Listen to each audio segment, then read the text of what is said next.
अस्सलाम वालेकुम नाजरीन। ओमान में बातचीत खत्म होते ही मिडल ईस्ट में जमीन पूरी तरीके से हिल चुकी है।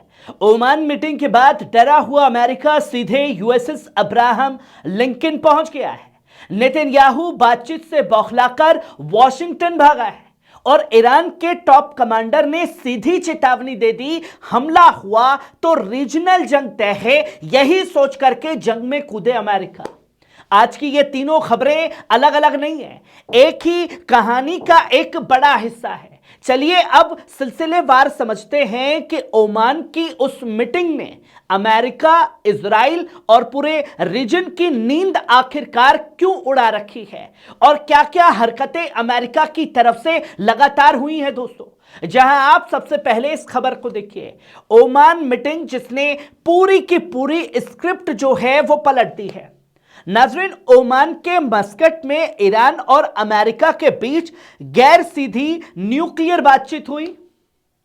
ईरान ने पहले ही इस मामले को साफ कर दिया था कि बातचीत सिर्फ और सिर्फ न्यूक्लियर फाइल पर होगी, जिसकी रेड लाइन खींच दी। मिसाइल, रीजनल अलायंस और रेजिस्टेंस पर कोई बातचीत ईरान नहीं करेगा। और यही बात अमेरिका और इजराइल को सबसे ज्यादा चुभ गई है, सबसे ज्यादा खलबली मचा गई है, क्योंकि सालों से इनकी चाहत रही है कि ईरान को न्यूक्लियर के बहाने मिसाइल से भी बांध दो और रीजनल ताकत से भी पूरी तरह काट दो। लेकिन ओमान में ईरान न झुका न डरा, बल्कि आंख में आंख डाल करके सवाल किए। बातचीत पॉजिटिव रही, लेकिन ईरान की लाल लकीरें जस की तस रहीं और यहीं से घबराहट जो है वो मेन शुरू हुई कि किसी भी चीज को मानने को तैयार नहीं है ईरान।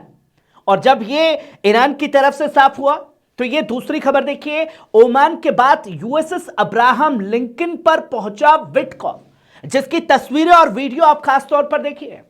नाज़रीन, आप जरा गौर कीजिए, ओमान मीटिंग खत्म होते ही और उसी के तुरंत बाद अमेरिकी दूत स्टीव विटकॉफ, जो ओमान में शामिल था बातचीत के लिए, वो ट्रंप का दामाद जेरेड कुशनेर और सेंटकॉम के टॉप नेवी कमांडर ब्रैड कोपर सीधे कहां पहुंच जाते हैं। और ये तीनों ही ओमान में मौजूद थे।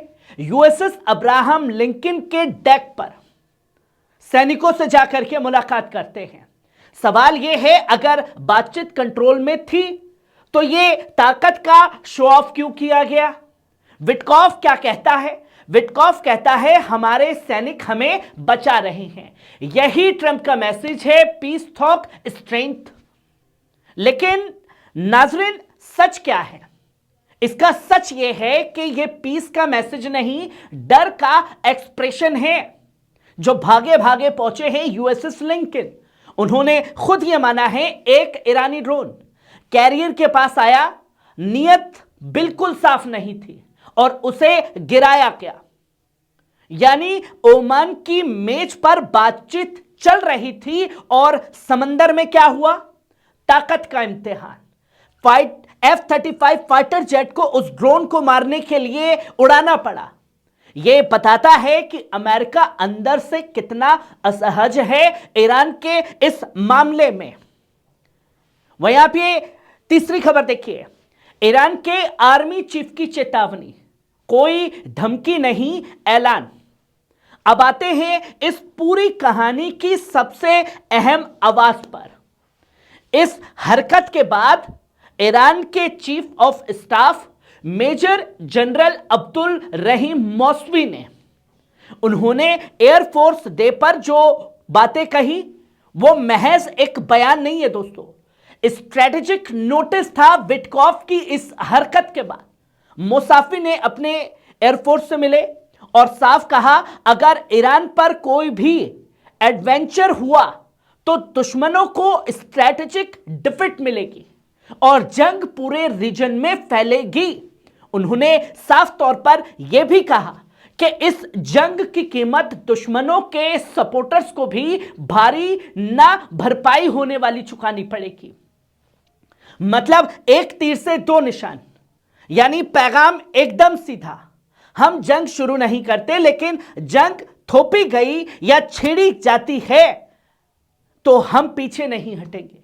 और सबसे खास बात, मुसावी ने यह बताया कि ईरान की एयरफोर्स आज सबसे ऊंचे लेवल की रेडिनेस में है। यह बयान यूएसएस लिंकन के डेक पर खड़े अमेरिका के लिए खासतौर पर दिया गया जनरल कमांडर की तरफ से। और जब यह पैगाम सामने आ गया, विटकॉफ लिंकन, ईरान का पैगाम विटकॉफ को, भागा भागा नेतन्याहू जो है वॉशिंगटन पहुंच रहा है। अब ये चौथी खबर देखिए। अब आते हैं इस पूरे ड्रामे के सबसे घबराए हुए किरदार पर, यानी कि बेंजामिन नेतन्याहू पर। ओमान की मीटिंग के बाद नेतन्याहू अचानक अपनी वॉशिंगटन यात्रा पहले करवा लेता है। आखिरकार क्यों? दूसरी बैठक से पहले ही इतनी घबराहट? क्योंकि ईरान ने साफ कहा कि बातचीत न्यूक्लियर तक सीमित रहेगी, मिसाइल पर कोई डील नहीं होगी, रेजिस्टेंस पर कोई डील नहीं होगी। और यह बात और यह खतरा सबसे ज्यादा किसके लिए है? नेतन्याहू के लिए, जो एक सबसे बड़ा झटका है। इजरायली मीडिया ये बार बार खुद कह रहा है, नेतन्याहू चाहता है कि मिसाइल रोकी जाए और ईरान के रीजनल सपोर्ट को खत्म किया जाए, ताकि मैं सब पर बमबारी करके सबको खत्म कर दूं। लेकिन अमेरिका यह जानता है, यह शर्तें मान ली तो बातचीत वहीं मर जाएगी। यानी नेतन्याहू डर रहा है कि कहीं अमेरिका ईरान से समझौता ना कर बैठे। बाप ने अगर दुश्मन की बात मान ली तो बाप बेटे दोनों मरेंगे। अब ये पूरी तस्वीर, ये पूरी ड्रामे की कहानी क्या कहती है? लिंकन पर ट्रंप की टीम का जाना, ईरान की चेतावनी आना, ट्रंप का भागा भागा फिरना। ओमान में ईरान झुका नहीं है, यही सबसे बड़ी वजह है। अमेरिका यूएसएस लिंकन पर ताकत दिखा रहा है, नेतन्याहू बेचैन होकर ट्रंप के पास भाग रहा है और ईरान का कमांडर पूरे रीजन को वार्निंग आखिरी दे चुके हैं। यह सब खासतौर पर बताता है कि ईरान आज डिफेंस में नहीं है, डिटरेंस में है। अमेरिका धमकी देता है तो देता रहे, लेकिन कीमत जानता है। इजराइल सबसे ज्यादा डरा हुआ है, उसे पता है कि अगर अमेरिका इजराइल की तरफ से हमला हुआ तो सबसे ज्यादा बम की और मिसाइलों की बारिश इजराइल पर होगी। एक तरफ बातचीत भी चल रही है और हथियार भी चमकाए जा रहे हैं कि बेटा मेरी बात मानो वरना मैं तुम्हें मार दूंगा। और ईरान भी सीना ताने खड़ा है कि बेटा पहली गोली चला फिर तेरा अंजाम क्या होगा तुझे अच्छे से पता है।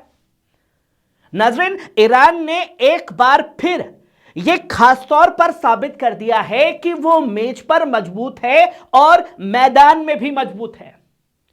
ओमान की मीटिंग किसी समझौते का ऐलान नहीं है, ताकत के बैलेंस का खुलकर इजहार है। और जब तक यह बैलेंस बना रहेगा जंग रोकी जा सकती है।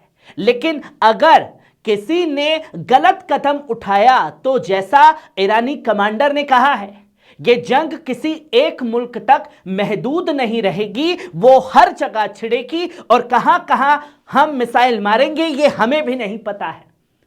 मैं हूं आपका दोस्त नदीम अकरम, आप देख रहे थे पल पल न्यूज, सच के साथ बिना डर के। खबर आपको कैसी लगी कमेंट बॉक्स में आकर के अपनी राय जरूर दीजिएगा। वीडियो को अपने दोस्तों के साथ, रिश्तेदारों के साथ साझा कीजिए ताकि वो हर एक सच को बारीक से बारीक जान सके, ताकि वो सच से महरूम ना रहे।